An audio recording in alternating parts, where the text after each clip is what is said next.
There she is. There's the good old Zoom voice. Well, welcome everyone to our first live Q&A for 2026. Teresa and I have been having a lot of conversations. I feel like to start us off, Teresa, in the spirit Yes. of recording this on January 16th, that if you'd be so kind as to share one of your mantras that you and, your good friend Bridget held on to that has become sort of a glorious mantra, right? We enter into the new year feeling like it's a blank slate, wishing for things to be, better than perhaps last year or just as good. And Teresa and I were talking, and she came up with this great mantra, and I've now shared it with every single client, and we've all really enjoyed it. So if you don't mind, Teresa, I'm going to pressure you into sharing it right now. Yeah, that's good.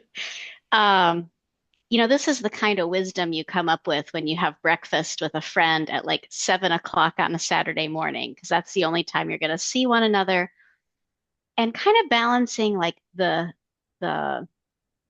this constant or like being sure about something that you want in a new year with the reality that it can't happen. And we just kind of looked at each other and we're like, what if this year, if it feels good, if it's working, just write it till it explodes and then do something else. And so we just thought that was like the funniest thing we'd ever said. And so this year, instead of thinking we can have these big plans or this certainty, we're just going to be a little more present. Just, is this working? Does this feel good? Does this feel right? Do it until it doesn't work anymore. So yeah, just write it I like until it that. Write it explodes. until it explodes. That's our new mantra. So, Teresa, we Ready? Yeah. know that this was the case last year. We know this Mm. is especially the case this year, is leading and navigating uncertainty. Every conversation that I know I'm having with clients is all about the old rules don't apply. We're constantly having to pivot. We're constantly having to adapt. And one of the questions that I'm curious for us to explore that has come up a lot Hmm. is what are strategies for how to help my team members navigate uncertainty when I'm feeling overwhelmed myself? Hmm. I was just working this week with a group of healthcare professionals, Yeah. um, supporting executives who are, facing the reality that there's so much that's not in their control and there's so much they have to respond to. And so I'm curious just to, first hear from you what's percolating, because this is work we're doing so much of just like initial thoughts that are coming up for you around this idea of navigating uncertainty and complexity, not just for yourself, but helping others through it. Yeah, I think I just want to start by saying I think this, if a few years ago, perhaps, or a decade ago, or even if this never happened, but it's like the legend that people used to be really excited about change and now they're not, or like we used to have very full tanks to navigate. The norm now is certainly, I feel like I'm going on fumes. How do I keep moving forward with this? Exactly what you said, that idea we hear so much of, like, how do I help them when I'm also feeling it? I guess I just want to normalize that is the trend that we're Yeah. seeing from all sorts of folks in all sorts of industries, is that collective overwhelm. I mean, I do just want to call it that. And I think something I've heard quite a bit of in the last 2 weeks is leaders and their teams struggling with how much of this change really must be accomplished now. How urgent are many of these changes? Is it for the sake of doing it? Um, what input can we have on some of the pacing to make this a little more digestible? Those are some of the conversations like I've been having with folks too. Yeah, yeah. It's I think the thing that has become really clear for us in our work, and again, it's always been clear, but Hmm. it's like crystal clear now that one of the most important jobs we have as leaders is to increase our discomfort with uncertainty. Yeah. And and that can be really hard and exhausting. One of the things I shared with the group this week is, discomfort with uncertainty is at its core what drives stress and anxiety. Yeah, yeah. And so part of it, so some things that we are practicing and working with clients. One, taking inventory of what do I have control over and what do I not. And one of the things, and I don't remember 100% of what we talked about on the last Q&A, so this may be repetition, but that's okay. Repetition's good for the brain and learning is a question we've been asking people a lot is regardless of what's happening that you have control over or don't have control over, what do you always want to be true about you? What do you always want to be true about your team? What do you want to make sure is always true about your organization? Because how we show up with uncertainty is something we can control. And I think that a fallacy, let me rephrase that. Not I think. The pattern we see Mm, is that um, we uh, we aren't able to always step into the complexity by honoring it. So one of the concepts that's been really provocative for Teresa and I that came from our certification that we just did this past December with Dr. Susan David, who's this incredible psychologist from Harvard who wrote the book Emotional Agility, is this idea of bothness. And anyone who's followed our newsletter knows we've written about this. But one of the ways that we can step into uncertainty is to like honor the complexity of the situation. This is hard and I'm tired, and I'm also inspired by the work we get to do. This is tricky right now, and I know we will figure out. That's the idea of bothness. And I'm curious, Teresa, to, hear what comes up for you. Also for our friends who are joining us live, for those of you who are joining us in recording, like when you hear about that idea of bothness, how does that show up for you? How does that serve you, even if you've never used that language? So, Teresa, I'll tee it over to you. I think it's a great perspective shifter because I think sometimes when people are surfacing a concern,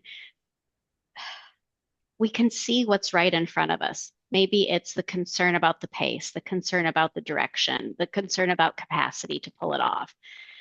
And also being able to step into this space of, also, I'm really good at this, right? To hold two truths simultaneously is very profound for people, right? Especially when they can feel at odds with one another, especially if we feel, um, I think sometimes on teams, there's a pressure to just focus on the part that's really challenging or to mask that and just focus on being so capable. And I think there's a cost to both of those. Mm, And so mm, being able to sit with, actually, this is probably going to be pretty tough. And we've done very tough things before, right? I think mhm, there's mhm. enormous power and that's just one example of kind of bothness that's been resonating with me this week. But it's a good perspective shift. And I think it helps give us a little distance between the thing that feels hottest and right in front of us sometimes, and it helps give us a sense of our power back or a balance point to what can feel so overwhelming. Yeah, yeah, yeah. And it's that, and again, it's honoring, to your point, multiple truths and multiple Yeah. perspectives, because it can be so seductive to fall Hmm. into a single point of view, a single perspective that also helps us right size the situation, right? That helps us be able to right size our reaction to a situation. To be able to go, yeah, this is tough. And I also know this is temporary. I know in a month we're going to be Yes. in a very different place. Okay, so this is kind of fun Yes. because what you don't know is like a lot has happened in the last couple of weeks with clients, and Teresa and I haven't had a chance to like talk and debrief. True. So, Teresa, I want to share with you this really beautiful insight that came up not only within a session recently, but actually came up in a personal conversation with a family member. Is that sometimes when we're facing complexity or uncertainty or something that feels really hard, one of the things that can trip us up is if we've experienced something similar before and we weren't effective at it as an individual or as a team or as an organization. And so when we talk about like the stress of change or the stress of uncertainty, that there's sometimes can be this layer of like, oh shoot, we've been through this before and it didn't go well and it totally Yeah. totally exploded on us. And this reframe potentially of being able to name and recognize and go, but we're not the same team. We're not the same people. This is not actually the same situation. That it was an interesting form of anticipatory anxiety that I Yeah. hadn't seen named before in this way. Yeah. Especially teams that have existed for a long time. Like there's a Mm. number of you who are part of this group who you've been a part of your organization for a very long time.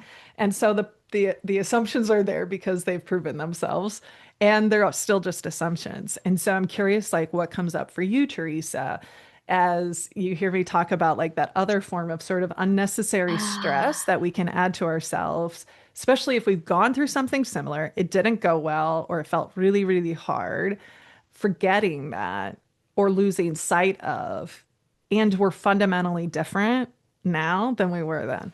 Did any of that make yeah. sense of what I Yeah. shared? Yeah. Yes. And you know me, I like to chew on things for a moment. Hmm. I think what was coming up for me too is, and there will be situations where you're not sure still what to do, but boy, do you know what you're not going to do again. And I think Mm, even just mm, pausing and being like, I'm not sure I know where I want to move to, but I know mm, this did not work. So there's like a liberation of like, I have control of not repeating what I did before, but I do have to figure out what I want to do. And I think there's something in there for me that's like, this is transporting me back to a very brave moment of leadership I witnessed. It actually kind of gives me a little mist because it was so, because I'd never seen a leader uphold a value and a hard line and not know where they wanted to go. And I thought he pulled it off beautifully. So I was a high school administrator, this was a high school principal, and there was a person there who was leading an activity and probably you could make a solid argument that that person should not be working with young people. Let's just put the pin in it there. And they were engaged. He was giving very critical feedback, the principal, and the teacher was pushing back really hard and wanted to put him into a box a little bit, I think, by saying, like, well, what is it that you want me to do? mm, And he said, I don't know what we need to do, but I know we're not doing this anymore.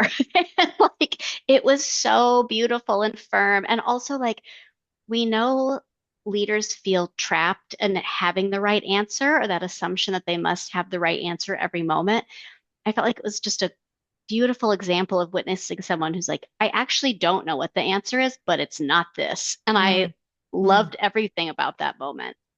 That's such a great tip and strategy for when we're reacting to something that's outside of our Yeah. control, when we're having to implement something we may not agree with, or maybe Yeah. we do, you know, Yeah. Yeah. and having that clarity of like Yeah. because one of the things we have to remember is that in times of especially chronic uncertainty, which is what Mm, we're in now, mhm. people are going to often look to their authority figures, their managers, Yes. supervisors, parents, mentors, elders, whatever, right, that is, for some amount of certainty. And some of Hmm. that certainty comes from clarity. And that doesn't mean Yeah. clarity around the whole situation, Yeah. but being able to say, hey, this is like, I don't know all the Yeah. answers. Yeah. But again, what I do know is we're not going to do this. Yes. Here's what's going to be true about how we show up, and here's what we're going to try. And that's such a, because one of the things that can be easy for us to forget Mhm. is there is power in being clear about what you know, and there is power and certainty, if you will, of being Yeah. clear about what you don't know. And so, and one of the ways that I've talked about that with clients sometimes is, especially in navigating really messy, complex changes, be confident with what you know and be confident with what you don't know, right? Be confident in like, we don't know this, but I know we'll figure it out. I know we will adjust and adapt. I know we'll try this experiment. And if it doesn't work, we're going to try. Like, I know that about us, even though I don't know the outcome. Yeah. And so and that's also just a really powerful way of anchoring yourself. Because then instead of feeling insecure, full of doubt of like, I don't know, I just don't, Yeah. I don't know what to do, Yeah. it's a way for us to stay anchored. Even, it's like being the buoy in the storm. That's a Yeah. analogy I like to use. I think that's when we face a problem that can feel overwhelming or really sticky or tricky, it's so easy to feel like I have no idea what to do. And I think there's tremendous power in starting with, here's how we're not going to solve. Like, let's just let's just get some of those out. A good non-example helps prime your brain, to be perfectly Mm, honest, too. Like, share some non-examples, and then that'll help you step a little bit differently into a cohort I was a part of at UNI. Um, when we would feel stuck, they would always say, the answers are in the room or the mm, right people aren't in the room. So, mm, like, if we don't have a solid starting point, we need to get more information from other folks. And that was like our reminder of like, actually, we do know a lot. The answers, at least the starting point, is probably in this room. And if not, we can find it, right? We can mm, go include more voice. hmm. Yeah, no, I love that. One of the things that often comes up and has been coming up a lot again as these different organizations, industries, regardless of location, quite Hmm. frankly, like it's global Hmm. uh, instability, I would Hmm. say right now, um, is and how do we start to problem solve for things that don't have clear problems and might not even have clear solutions? And one of the concepts that we're really passionate about is helping people be able to diagnose or sort of slow down their thinking about it.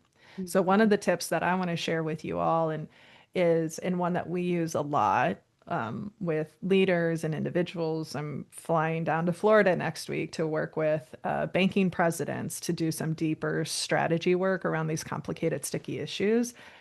Is the practice of giving yourself 5 minutes to ask questions only.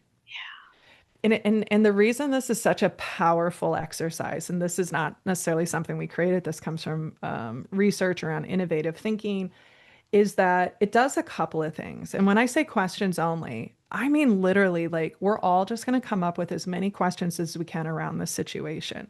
We're not solving, we're not answering the questions. We're priming our brain that there's likely things we don't know or haven't considered about this situation. We're also Yeah. priming for creating a learning culture um, where we're, yeah, I mean, just exploring the situation. And 9 times out of 10, what happens in Hmm. just short 5 minutes, the first couple of questions will be really obvious. They'll be like the questions we always ask. And then by question 18, 19, we start getting really interesting ones. And people will ask a question. You're like, oh, that's a really good point. So that's a really, and probably at some point we'll create like a worksheet to help with that in one of our monthly tools. But that is a really powerful way to slow down the need to want to solve it. Teresa, one of the things that you and I had a lot of conversations in preparation actually for the strategy work with the bank presidents Hmm. was around this like default thinking. Yeah. Yeah. And I'm curious, like I would love to hear from you and to, sometimes I feel like I'm like, I wish we could record every conversation that we have because there's always something where either we come Yeah. up with something, Hmm. we make clarity, or Teresa drops some like wisdom. I'm sure I contribute to some of it, but like but Yeah. yuck, yuck. Look at that Yeah. false humility. No, but there's always something where it's like, oh, that's such a great point. And one of Yeah. the things I remember that I think is important for us to share with our leaders here is like new problems need new thinking. Like the old Yeah. ways of thinking aren't going to help us solve that. So what else comes up for you as we think about that idea of adaptive or no, excuse me, like autopilot default thinking when Yeah. it comes to complicated and uncertainty? Complicated. Yeah. The one thing I've been chewing on since we had that conversation was when we live by the assumption, or when our team or organization or our own leadership style says, I must have an instant answer, you Mm, will only pull from your autopilot. Your brain's like, you want a quick answer? It's this, right? Like, we have so many examples probably in our lives where it's like, because I wear the same thing every day. What's for dinner and I'm in a pinch? It's spaghetti, right? Like mac if and you, cheese. yeah, if you want a quick answer, you will only get an autopilot answer. Um, so pausing to say, what's my usual response? And what else might be possible? Or what's the usual train of thought I go down? And what else is incredibly powerful? Yeah. Like that's Yeah. the thing that stuck with me is like really pushing the envelope on all of us to say, if I have to make a quick response, it's coming straight out of like I'm doing this, my friends, out of the back of my brain because that's where our autopilot comes from, right? This is where our Yeah. most sophisticated thinking happens. That's why asking so many questions, it helps get us from like where what I'm usually thinking about, my default questions, my default thinking into like, ooh, let's do some stuff differently, right? But the front part of our brain, our executive brain, is an energy hog, and it doesn't like to Mhm. turn on if it doesn't have to. So, like, that's no, I mean, No, I yeah, love that description of it. yeah, I'm like, laughing as an yeah, ADHD person because like sometimes it's like, girl, you're cute. We're gonna stay napping over here. You just yeah, figure it yes, out. Like, yeah. you get it, And girl. that's part of why we have to ask. I would say, and I don't know what the magic number is. We probably do know, but at least 10 questions, because then the back half's like, I'm out of autopilot. These are the only questions I ask. Like some other part of my brain chime in, and then the front half's like, okay, okay, like it kind of wakes up and gets going. It's not lazy. It's not a like sometimes people will say like you only use X amount of your brain. It's not lazy. It just requires a lot of energy. And so you are unconsciously very selective about when you use that part of your brain, right? So like that's part of how we structure that activity for them is like forcing them to kind of level up, wake up their brain. Yeah, Yeah. And another way that you can like push for that is looking for quantity, not quality. So it could be absolutely. like our goal as a team is to come up with 20 questions. Mhm. Excuse me, each person needs to come up with three different questions and then two questions in response to other people. Because when we can push past that quantity, that like Mhm. that editing, that self-editing of I don't know if this is a good enough question. I Yeah, don't know if this is actually right. Um, it's really it's remarkable to witness when we work with individuals one-on-one or we work with teams inevitably there is this moment where somebody will like even if quietly or sheepishly go, I have this question, like here's a question that's coming up and people will be like, oh damn, that's a shoot, we hadn't considered that. yeah. Yeah. What else, Teresa, feels, I mean, we could talk for hours and hours and hours about leading Mm. change and navigating uncertainty. And I'll say that this is an area of focus and research for us because it's so prevalent. This is Hmm. something we're exploring. You heard it first, something we're exploring as another book of like, what are the conversations leaders need to be able to have when navigating and leading change and uncertainty? What else are you seeing from your perspective, Teresa, and questions that are coming up in our work? Yeah, something that we haven't talked about since we were in New Mexico for the certification, but that I keep thinking about is the importance of the narrative when we're Mm, talking about leading change, and that when we're sharing data, when we're looking at like numbers or very traditional metrics, and we're thinking that that will be inspirational, it's it's best to lead with the story. Share the experience of a time we did it well or a time we fell short or what's possible if we get better at this, right? And to lead with that, I think I think a lot of people in leadership or a lot of organizations value numbers only. They don't always value the story of the numbers or leading with the story. And it was, I just couldn't get enough of being with Dr. Susan David, but like her ability to say, this is why leading with the story matters, right? And activating your brain and upping the ante for even seeing, considering, digesting the story that the numbers are telling, right? That these go together. So that's one in mm, terms of leading change that I think either we don't know the story of possibility, or maybe you're the leader and you've seen it, or the team members have seen it firsthand, but we're not talking enough about that human experience. We're just jumping straight to the numbers, the hard data. That it's a really important point because, and I was just having this conversation this morning, is so much of our job when we're in formal leadership, sort Mm-hmm. of regardless of what level, it's always going to be true. But certainly for those of us who either lead an organization, lead a team, a department, part of our job is sense making for our team members. Yes. And that can be understanding the numbers, Yep. not just in the sense of like tracking it, here's how we got them, but making meaning of what the heck do these numbers mean? What's the Yeah. ripple effect? What's the impact of it? Because the more authority you have, the more responsibility you have Mm-hmm. over a team, over a function, over an organization, the more you're aware of the system and how Yeah. they're interconnected.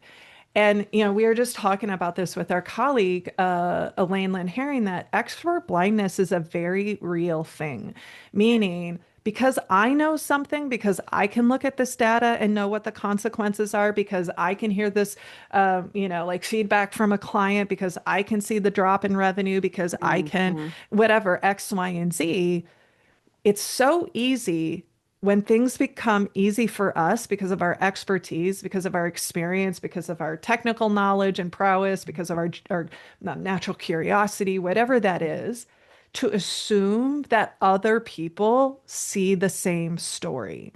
And so much of our work, it's interesting because every, organization we work with is coming to us because they want to develop their leaders Mm-hmm. and they get really focused on skills and whatever. And not that that's not important, but one of the most critical skills is helping people make sense of the system, see the interplay of like this isn't just about data, this is the consequence, this is Mm-hmm. the impact, this is the possibility. So one of my invitations to all of you is to think about in what ways might I be making an assumption about what people know and what they Mm. understand?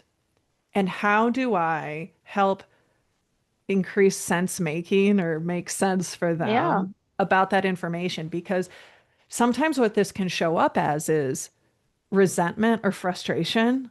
Like, why don't they just get it? They need to understand the sense of urgency. They need to, right? Like, they need to get on the bus. Like we see that often.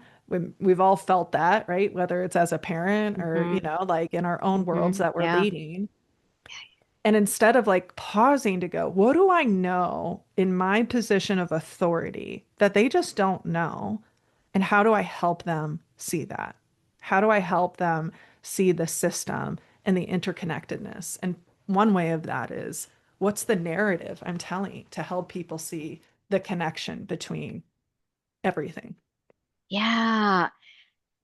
I love everything that you said. And there's something in there for me of, and imagine, I mean, we can just pause and imagine how good it would feel for a leader to embody that sense making. That if I feel like I'm spiraling or I'm just having a hard enough time doing A, B, and C in my day, to have someone with a more coherent story that I can Hmm. follow, that I can Hmm. see myself in, or that I can visualize. And I think what's the only thing I want to add is, and a story I can contribute to, because Yeah. I think there's sense making in the most beautiful way that is not assuming they know everything you know. And then I think the tricky part is like, and that you're not force feeding them this story, Yeah. right? That you're not assuming they could never make sense of it on their own and you must just this is like my baby spoon like, like you're gonna eat the sweet potatoes, or whatever. So so that's a delicate balance, right, of like Yeah. not letting them spiral because they don't have your perspective, they cannot, right? But sense making is how you share it, and also valuing them enough to let them contribute. Where have you seen this? What is true from where you're sitting, right? All those invitations to expand what we know about the problem. Yeah. Yeah. Yeah. Yeah. Well, and I had a thought, and now I need to slow down my brain a little bit to like catch up with what you just said is she might not be present today. It'll come up in like 30 seconds It's and fine. then I'll have that. Okay, Teresa, we have an anonymous question that has I'm come ready. forward. So let me Okay, share it with you. ready. You'll appreciate this one. So we have Mm, talented people, but collaboration is breaking down. We're navigating silos, misinterpretation, less trust. What are a few practical moves I can make to rebuild trust and improve how we talk to each other during change? yeah. So I'm just centering myself in that Yeah, question for a minute. Will you read it one more time? yeah. I want to honor the asker by Uh-huh. We've got talented people, but mhm, collaboration is breaking down. mm. So silos, misinterpretations, less trust. What are a few practical moves we can make to rebuild trust and improve how we talk to each other? And what where my brain is going with that, we always laugh that like we joke that Teresa's got the slow cooker brain and I've got the, ready to short out air fryer brain. But is like let's take a step back Yeah. and basically since 2020. Oh, Okay, let's just yeah. name it.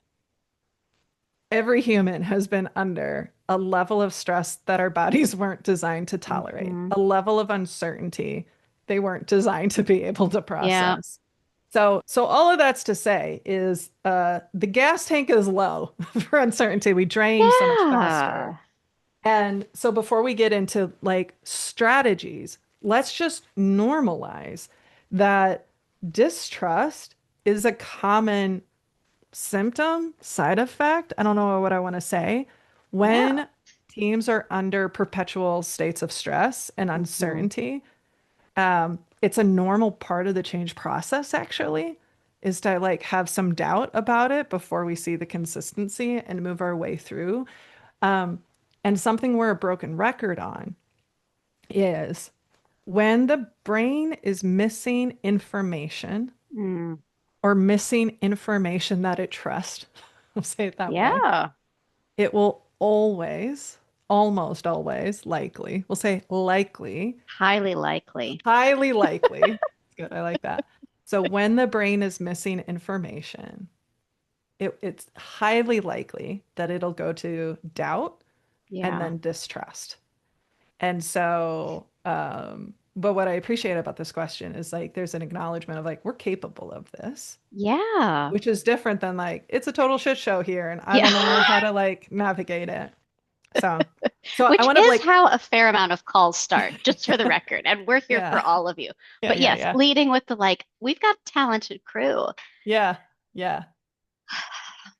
I mean, a few things are coming up.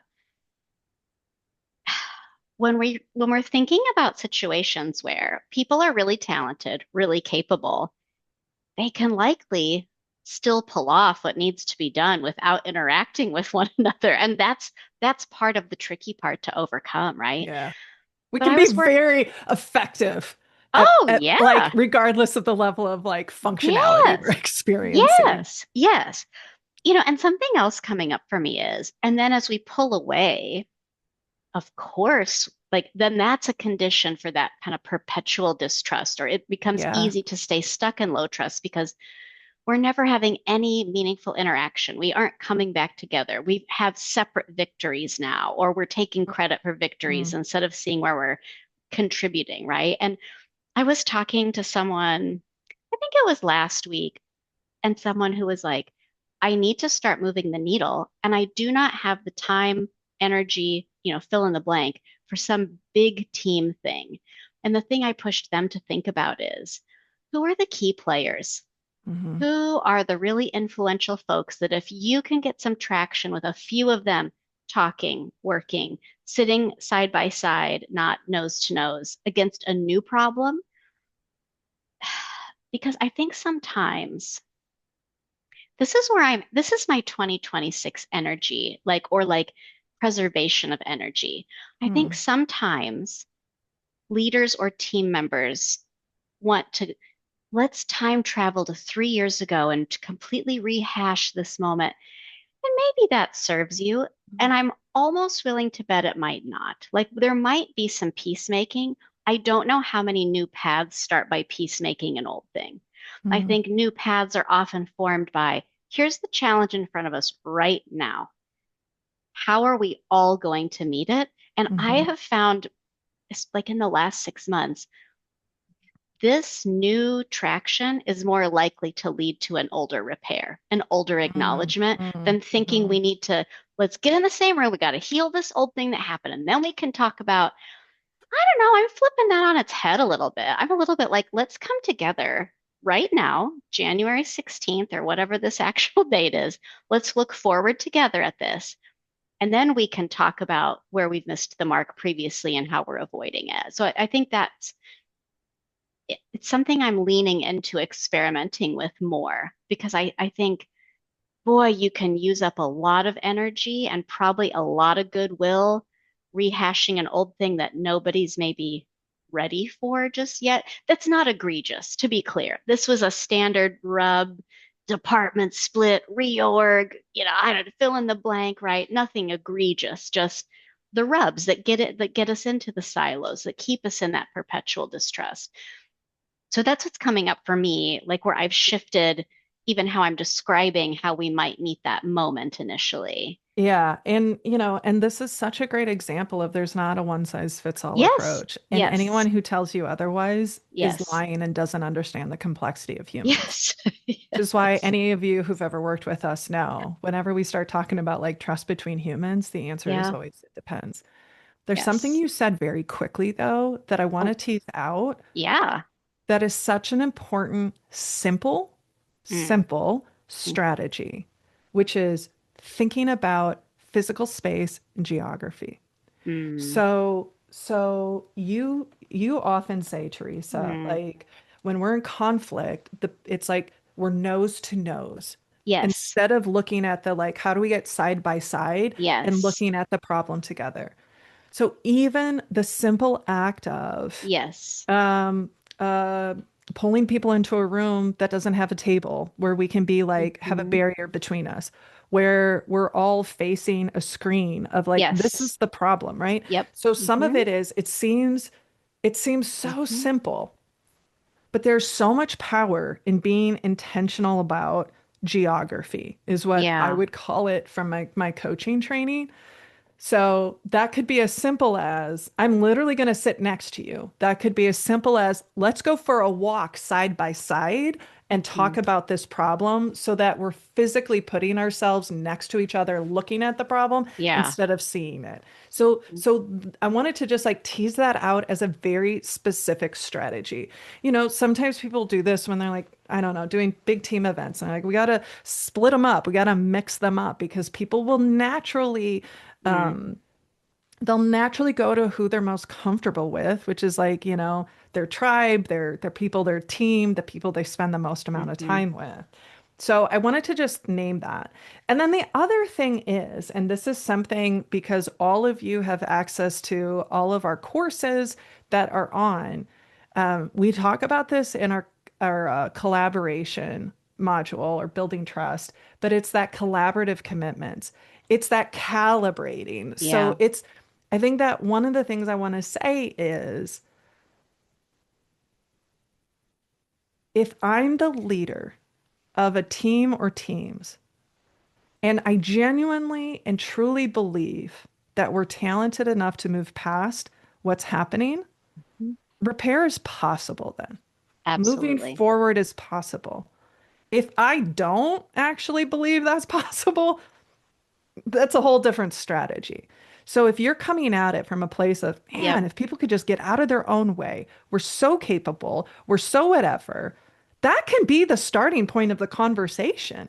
Like, but it has to be authentic and genuine. It can be like, I know we're capable of this. We've done this before. And right now, like the thing that I'm observing. So, what do we need to calibrate differently? What do we need to talk about so we can approach this situation differently?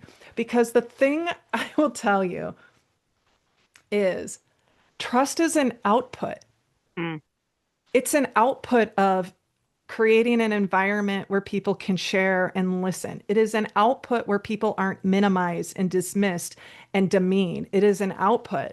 So it's always fascinating to me when people are like, "Oh, we have low trust. What can you do to increase trust?" Like that's actually that's the output of our ability to be able to be safe with each other, to be Hmm. brave with each Yeah, other, it's the to result. sell Yeah. it. It's the Hmm. result of it. Hmm. So Hmm. some of it is also like reframing your goal. Yes, your goal is to create a high trusting environment, but that's not actually the focus because the trust is the output of people being able to regulate their emotions. It's the output of making sure voices are heard, people are seen, people feel respected and protected, right? To quote our good friend Tara J. Frank in her Hmm. work.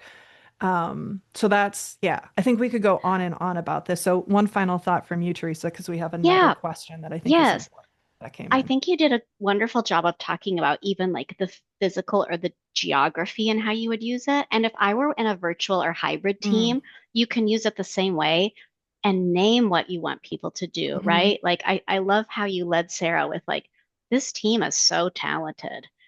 And I can't help but feel like, or where I'm getting stuck as the leader is, we are too often nose to nose instead of side by side. And I would name it even virtually like this. Like, mhm, how can we envision ourselves? I can just ask mm, them to picture it in their mm. minds that we are side by side on this issue. I wanted to just offer that as a perspective that Yeah. if you will never be in the same room, I think you can use it. I would lean into your nonverbals. I would say it 15 times, if you had to, but like, yeah, people can go there. Yeah. And that visual for them, whenever I use it, people know immediately how that looks and Hmm. feels, Hmm. right? To make that switch. So, Hmm. yeah, Okay, we have another question that came in. Beautiful ready. question. Ready? Uh, I'm just chuckling a little bit. Like, organization wants to go, go, go, go, go, go, go. Uh, Pace of change is like results now, results yesterday. oh, yeah, And so, like, essentially, all of the stuff we're talking about takes a little bit of time. And how yeah, do we balance this human stuff we're talking about when you're in an organization that's a high sense of urgency and likely, I'm making an assumption, not just a high sense of urgency, but like a high sense of urgency and like an larger volume, lower capacity than the projects you want to navigate. So let's answer that, and then we've got another question that came in. Yeah, I mean, I think my quick one is, especially when you're in the middle, and we did a lot of work with middle managers last year, yeah, yeah, is yeah. how you balance supporting and nurturing your team in this environment with pushing back against those conditions, right? And that's a tightrope right there. Hmm. One thing, so when we think about that, I think it's helping your team prioritize, helping them see the order of things, helping, right? Like sense making, even in terms of priorities, not leaving that to chance. When people are so overwhelmed, the more you can do with that sense making, I think the better. And I think that extends to prioritizing and that pushback of, and I think that would be something when we do leadership audits, certainly something that is relayed to me. Uh, if this were Family Feud or I had a bingo card, this would be on it. That the manager doesn't push back enough against unrealistic expectations. And so your team wants both of those things to be true for you. So I think there is an element of that. And I think what's within your control is how do I show a story of that we are actually making progress, that Yeah, we are yeah, having these conversations? Like, how do you keep your own, I'm going to call it a log for lack yeah, of a better term, but like, yeah, how do I keep my own notes on what we are doing, that progress is being made? Um, that's something that has come up for me recently is like, how do I tell my own story about what we're doing as a team?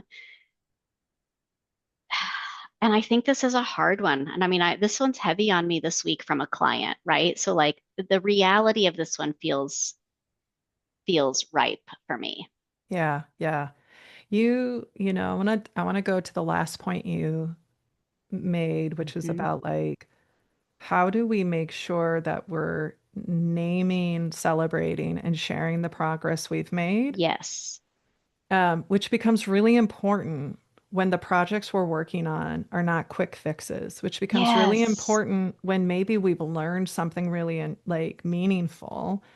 And when we're in it, and friends, you'll hear us talk a lot about adaptive leadership and adaptive challenges the more you're with us, is that Mm-hmm. when we're in an adaptive challenge where the problem is complicated, it's Yep. uncertain, there's not an easy fix. It is requiring people to change their beliefs, Mm-hmm. habits, priorities, Mm-hmm. loyalty, right? Yeah. That is a marathon. And so that pausing, so let's get real granular. One of the things you can do, so here's two practices we do, maybe not as regularly as we should, but we certainly are more practiced on it than I think that I've Mm-hmm. ever experienced with other teams, is schedule, whether it's at the end of the month, whether it's at the end of the quarter, just like what are the things we want to celebrate, learning differently, doing differently, moving the needle forward. Because it can be so easy to get overwhelmed in the speed and the pace and the urgency and not being done. Mm-hmm. Because let's be real, the minute you get a project done, it's not like you're given a month vacation. Although I just read an article. God, and I love this so much. Somebody has created a Gen Z retirement home that's basically Mm. like to be able to just take a retreat from the hustle for like a month. Essentially, it's a retreat place. But I sort of love that it's like, so anyway, and the idea is how do you, when it's been a big push for a couple of years Yes. or year and a Yes. half project, give people a breathing. Yes. So regular structured check-ins Mm-hmm. with celebrations. And then the flip side is Yeah. I don't know who came up with this on our team. I Mm. don't know the origin, but I love when we ask the question, what do we want to celebrate at Yes. the end of this Yes. quarter, at the end of Yes. this month? Because that puts Yes. us into the mindset of like we are going to do something. And then the other thing that I wanted to come back to, because we have a Mm. couple more questions that are coming in, and I mean, we still have time, so we're good, is we talked about as leaders, your job is to make meaning and sense making of the system to your team members. Yeah. And I think you were dabbling in this or stepping into this, but I want to say it really clearly. When you are a middle manager, depending on Mm-hmm. the size of your organization, depending on how close your senior leaders were to the reality that you're facing, you may have to make meaning and sense to them about here's the reality of what Yes. this takes. And that's a pain point we often hear is like they keep asking for more and then they get mad at us because we're asking for more resources. I'm like, because they don't understand the reality. So the flip side is like, I hear you, happy to do that. And I want to paint the picture of what this actually all entails. Because sometimes it might be like we can do that, but we can't keep doing all of this. So what's the priority? Or is this something that can wait? Okay. So Teresa, we had a couple of really great questions that came in. Can you speak about the ambiguity and the acceptance or non-acceptance of that, which gets Mm. into like, yeah, the lack of control and how that might create vulnerability and a fear of that, which is such a great question because when we Yeah. talk about navigating change and complexity and uncertainty, again, something we're a broken record around is people don't fear change, they fear loss. Yes. Loss of control, loss of Mm-hmm. certainty, loss of competence, loss of, Mm-hmm. um, Yeah. Yeah. like Predictability. predictability, all of Mm-hmm. that. And one of the things that we are going to be pushing super hard in with our work for ourselves and for our clients is how critical it is that we are able to have a different relationship with Mm. ambiguity and uncertainty. Um, and so I want to pause there because I could keep going, but Teresa, I'm curious what's coming up for you. That's a really great question that came in. So thank you, friend. Uh, yeah. No, I mean, I would invite you to keep going. I'm nodding. I'm enjoying this. I Yeah. think, and I think how powerful it can be to name. It's really normal to struggle with this kind of ambiguity. And so knowing that, now what? Yeah. Yeah. Because Yeah. I think one of the biggest issues we see happen, or maybe when we are called in, is no one was allowed to express concern about ambiguity or change. Mm, There are deep, uh, this brings me to something I heard so beautifully with the team at the end of last year. and they were open about the pressure to fake it till you make it when things are Mhm. very ambiguous or uncertain, and just new and uncomfortable. And the gift the leader gave was saying, new rule, we never fake it till we make it. If we're Mhm. stuck, if we're struggling, we say so right away, and we just put it on the table, and that's okay. And so, like, Mhm. how do we normalize? We're all going to be in a pinch. And I think to your point, nurturing an environment where you can say that, where that Mhm. will you won't be penalized for that, where it's okay that that can feel vulnerable or different. I mean, that is a challenge, right? And that's where the Yeah. repetition comes in. Well, and so often we are rewarding and promoting people who Yes. have the answer when there might not be the answer, who can have an answer quickly. Hmm. And that can create a lot of yeah, I mean that uncertainty doesn't feel good. I mean, Mm-mm. I'll speak really personally, in being diagnosed with OCD, I recognize my anxiety OCD is 100% based off of situations that I can't be certain about. Not all, just some that just trigger my sticky brain. And so part of it is recognizing it. And there is that vulnerability and fear of that. But the thing that has, this is actually something, so to my friend who asked that, this is something I've been really chewing on this week in particular, is because so much of the identity of leaders is that they know and that they're confident and that they can stand in front of the room and they can lead the charge no matter Mm, what, mm, mhm, that actually what we need now is a deeper amount of curiosity, a deeper amount of humility, mm. intellectual humility, but that actually pushes against that identity.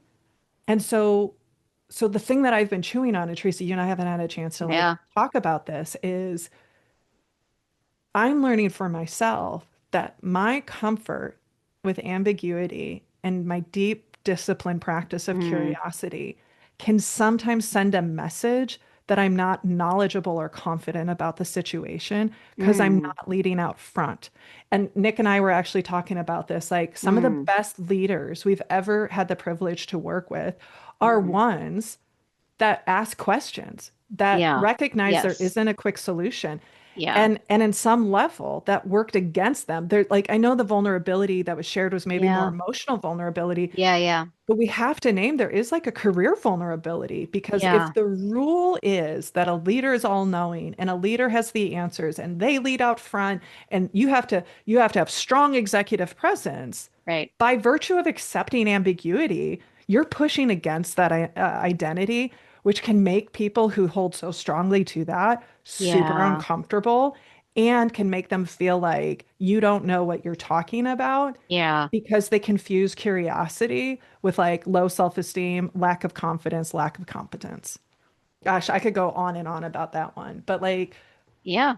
so anyway, I say that as a both and of like, we have to start. And one of the ways we can develop a different Mm, mm. relationship is to go, this is uncertain.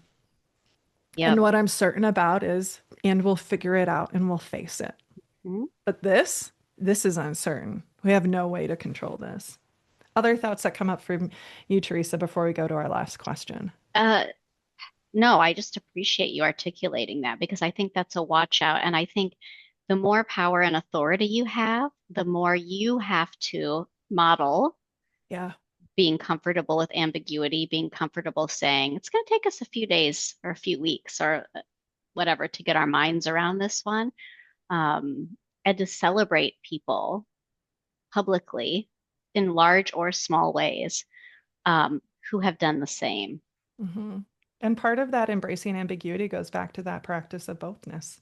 Absolutely. Part of ambiguity is recognize there's multiple truths here. And Yeah. that can feel very, I'm going to say this with so much love and compassion, that can feel very destabilizing to Mm, somebody who's mm, walks around with the belief that everything is knowable and has a Yeah. simple solution to it. So Yeah. like there's a natural tension there. Okay, our last question, I think this is a Okay. good one, is Okay. we're struggling with the desire/need to integrate AI into our Mm. workplace to Okay. help us be more productive or to help us have more time to spend on high value work. I love this language. Yeah, me too. But no surprise, employees feel fear about diminished importance or possible replacements. Any suggestions on what we can be doing to address this gap? I mean, I'm skipping over all of my curiosity in the spirit of like honoring this in time. And but I'm coming from a place of what helped me because Hmm. I was initially very skeptical, very uncomfortable, very unsure. And then I asked myself, what are the things I really don't like doing? And how might I just leverage it for those?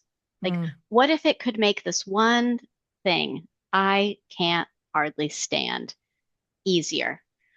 And that was my entry point into just trying it, right? And so I think in the sense of experimentation, right? Like, where would you like a hand? Is Hmm. it you want to brain dump and get some help organizing an email? Like that was my first foray into it, right? It was like, I'm just gonna talk out a whole bunch of stuff and you organize these notes for me, AI. So I invite people to consider what's something I really don't love that if it could help me with this, because I would much rather spend my time on the high value stuff. Yeah, yeah. But that sense of relinquishing, right? It feels scary, but it felt way Mhm. less scary when I just thought about the stuff I didn't want to do or I It's enjoyed the least. I know I love that. Like what's exhausting to you that can be Yes. like supported. Yes. Well, there's a Yes. couple of things that's really interesting and I really appreciate. By no means are we AI experts, but we try to No. stay on top of it. Yes. The research is pretty conclusive right now that the level of productivity that it's bringing isn't as high as what they Mm-hmm. thought. Like the improvement is like 10 to 20% increase of productivity, not like 100%. Now, that's not to That say that, tracks. yeah, it's not to say that that's not going to change as it gets smarter, more Yep. efficient, faster, all of that. One organization, this was a manufacturing, and this has been their motto. Uh, this is like a well-known, you would know Mm, this company. They've been mm, around a long time. They've made it their like mission that as we automate processes, because you can appreciate in manufacturing, lots of automations have been happening for years. This level of automation and increasing efficiency isn't mm. anything new. It's just been happening on like the work lines of manufacturing Yeah. plants. Their commitment has always been that if we replace your job, we will upskill you so that you have Mm, another job in the company. Now, not every organization has that option. I want to share that because yeah. turnover is really low, commitment, longevity, Mm, legacy, people who work there is so high. And this is a pretty substantial, like, this is a large organization. And hmm. they are very passionate about, like, as efficiency increases, we will upskill you so that you can step into something else. Or we're going to take really good care of you if you decide that this isn't for you anymore. But the one thing that we need to name Mm, is exactly this, right? People don't fear change, they fear loss. hmm. And and so part of it is how do we honor, understand, name the loss? Because our brain is naturally going to like focus on the threat to our survival, which is our Hmm. job security. But I love the language of high value work. And I can't help but wonder, Mm. to Teresa's point, what might it look like to go, let's play the game? What are the tasks you hate? Yeah. What are the tasks that are de-energizing? Yes. What is high value work that if we could spend more time on would be significant? What is Yeah. high value work we haven't had time to get to? Yeah. Because but one of the ways, and I'll just share this as a last thought, and this can be something we get into during our next Q&A, is part of moving change is how do we increase the force, like this is called the force field analysis, but it's like how do we increase the forces to move the change forward, and how do we Mm, decrease the resistant forces so it can move forward? And one of the ways we can do that, couple of things, you're hearing us, involve the people who are most impacted as yep. part of the brainstorming. Yep. People are more likely to commit to that which they help create. Period. End of story. Normalize. And one of the ways you can do this is instead of asking people, what are you afraid of? Yeah. Ask them, what might Yeah. people be afraid of in the Yeah. situation we're in? Because it's easier to say, well, people might be afraid of this instead of saying, Mhm. I'm afraid of this. Yeah. What concerns are you What hearing about concerns are you hearing? What concerns Yeah. could you imagine Yeah. we need to address, Hmm. right? And it's a way for them to be able to share those concerns without attaching their name to it, but you get to hear it. Absolutely. Um, and then, like, one of the ways might be include them in how, what are tension points? We have a client who's been really embedding AI in a new way, and they're looking for what are those tension points Hmm. that come up repeatedly that if we could actually reduce the tension and friction would make everyone's job a lot easier. Mm. And so by showing people what's possible, that's one way that you can navigate it. So friends, I want to be really thoughtful of time. We so appreciate you being a part of our beta of the Leader Campus. We appreciate the level of conversation. And I want Yes. to just say this. You can always reach out. Nick is our main moderator, so you can always post in chat. You can send him a direct message. If there are things that you're struggling with and we have resources that we can share with you or give to you or point you back to like, oh, this is actually one of the monthly tools we shared and, revisit that, please do not hesitate to reach out to us. Part of the idea of this being a leader campus is that we're all learning from each other. So we're here to support you all. Teresa, final thoughts as we wrap Always a up our time? pleasure. Always a pleasure. It is. We just and we're so excited. Like I said, we'll be targeting September, which means there's going to be at least one or two more Q&As with just this tight little small group Hmm. before we start to, involve more people. Now, that said, if you have people you want to invite and you want to have them be part of this initial beta test, just connect them with me and we'll get that set up. So, okay, friends, leadership is hard, it's uncertain. We've got this. And in the words of my dear friend, Dr. Teresa Peterson, if it feels good and it's Yeah. working, write it till it explodes. So, all right, cheers. And we will see you all at our next Q&A. All right, Just take care, keep everybody. doing it. Write it till it explodes.